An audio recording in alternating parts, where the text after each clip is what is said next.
After my biological father and mother separated, I was taken to live in an orphanage run by the Sisters of Mercy. However, they were anything but that. I sat on the wooden bench with a suitcase shaking as I watched my father walk out the door. A large woman dressed in a long black robe with a porcelain white face and pointy nose grabbed me by the hand and led me up a flight of stairs to a dormitory full of beds. She stopped at an empty bed and said that this was where I would be spending the rest of my life. I sat on the bed and started to cry after she left. It had been only one day since my mum disappeared and I missed her terribly. I wanted to go home, but didn't know where I was. Suddenly one of those women dressed in black came back into the room and blew a whistle. Everyone formed a line and stood silently. I joined at the back and followed them downstairs into a classroom like my school. I was told to sit at an empty desk and wait for breakfast to be served. A bowl with steaming hot gray substance was put on each table. She blew the whistle again after reciting a prayer of thanks, sending the room full of boys into an eating frenzy. I sat there with my stomach churning. Suddenly, a cane slammed down on my desk making me jump. One of those women with a scowl on her face hit me on my shoulder with the cane and yelled, "How dare you insult God by not eating his food, do you think you're special?" I started trembling. I was really scared. With one hand on the back of my neck and the other wrapping my fingers around a spoon she started to force feed me, all the while yelling and accusing me of some infidelity I was committing. She pushed the spoon between my teeth and ordered me to swallow. No sooner had I started chewing on that mouthful when she rams another one into my mouth. I was crying and started dry reaching. I had tears rolling down my face and begun hyperventilating trying to breathe, when she tries to thrust another spoonful in. I couldn't hold it in any longer and suddenly spewed all over myself and the desk. She turned on me and started hitting me with the cane until I fell out of my seat and onto the floor. She continued beating me until she saw that I had wet myself. Screaming, she dragged me by my arm out into the corridor and threw me into a cupboard and closed the door. I was screaming and banging on the door for her to let me out. I was afraid of the dark. A few seconds later the door swung open and I fell at her feet. I looked up at her and pleaded for her to let me out and that I will eat the food. I told her I was sorry, but she began whipping me with the cane again. I crawled backwards into the cupboard and hid in the corner as she shut the door again. All I could see was the light coming through the crack at the bottom of the door. I lay on the floor with my eyes closed and sobbed myself to sleep. I don't know how long I was locked in the cupboard for, but when it was opened I was dragged out and taken upstairs to the dormitory. I was told to take my clothes off and wait with the other boys in the corridor. I watched as they disappeared into a room in front of the line. My whole body ached and only moved as the line moved. I dared not to speak or look at anyone and stared at the floor. 2 women, domestics, bathed us 2 boys at a time in 5 inches of dirty tepid water, then poured a bucket of clean water over our heads. I was sent to bed with no dinner as punishment for what I did. I was only 5 years old and this was day 1. In the small town of Ravenwood, there stood a convent of nuns who dedicated their lives to serving the community. The convent had been around for centuries and was a beloved part of the town's history. However, there was something strange that had been happening within the convent walls that no one could explain. One night, a group of townspeople gathered outside the convent gates, whispering among themselves. They had been hearing strange noises and seeing eerie lights coming from the convent at night. The rumors were that the nuns inside had been possessed by malevolent spirits. No one knew how it had started, but it was said that one of the nuns had dabbled in dark magic and had unwittingly summoned a demonic entity. The entity had possessed her and had started spreading its influence to the other nuns in the convent. Soon, the nuns started behaving erratically, speaking in tongues and exhibiting supernatural abilities. As the townspeople gathered outside the convent, they heard screams and cries coming from inside. Some said they saw shadowy figures moving behind the windows. Others claimed they heard the sound of chains dragging across the floor. Over time, the townspeople grew more and more frightened by the strange occurrences at the convent. Some of them even reported seeing the nuns wandering the town at night, their eyes glowing with an otherworldly light. One day, a brave group of townspeople decided to investigate the convent. Armed with crosses and holy water, they made their way inside, bracing themselves for whatever horrors awaited them. What they found was beyond their worst nightmares. The nuns had been completely overtaken by the demonic entity. They spoke in strange languages and attacked the townspeople, their eyes filled with an evil, otherworldly light. The air was thick with the stench of death and decay. The townspeople fought back with all their might, using every tool at their disposal to exorcise the demons from the nuns. It was a long and grueling battle, but in the end, they were successful. The demonic entity was banished, and the nuns were freed from its clutches. In the aftermath of the possession, the town of Ravenwood was never the same. The convent was abandoned, and the nuns were never heard from again.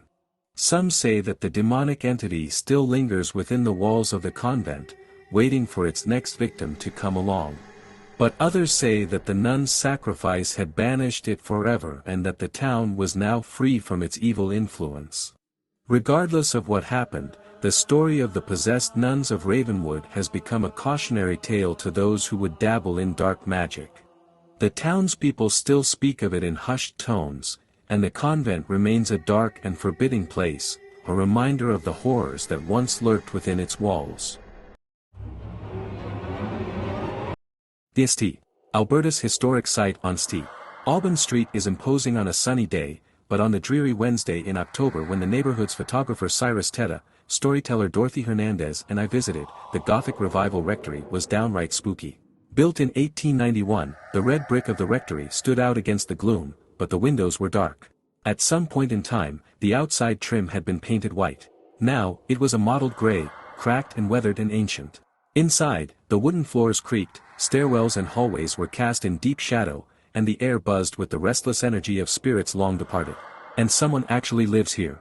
Stevie Baca, 33, has called the St. Albertus Rectory home for a year. They're a member of the Polish-American Historic Site Association, and oversee the grounds. The church, blocks away from Eastern Market and inactive since 1990, has since been turned into a historic site and Polish museum.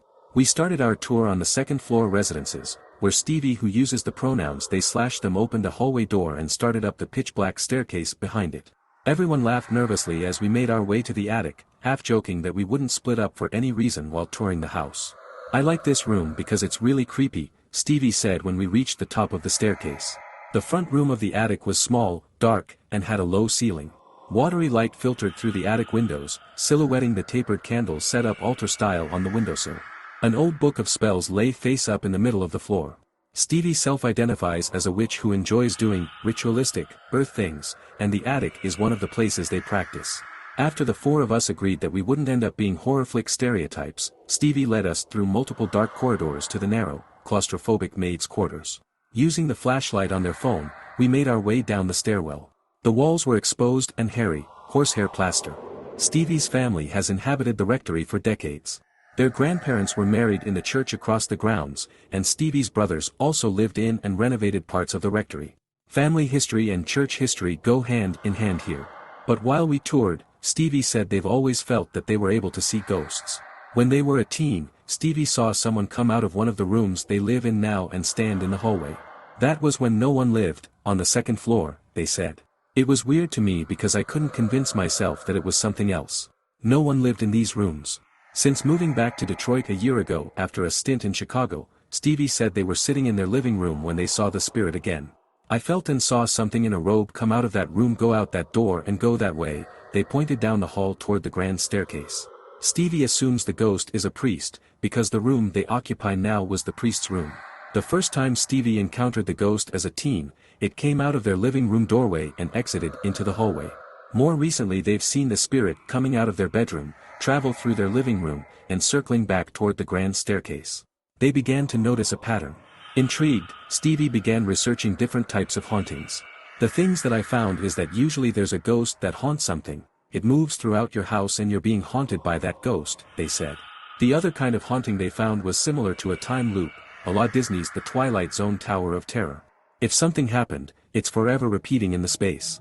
That's the conclusion Stevie reached about their own haunting. It wasn't until I remembered when I saw that person come out of that doorway as a kid that I was like, that was the end of that loop, they said.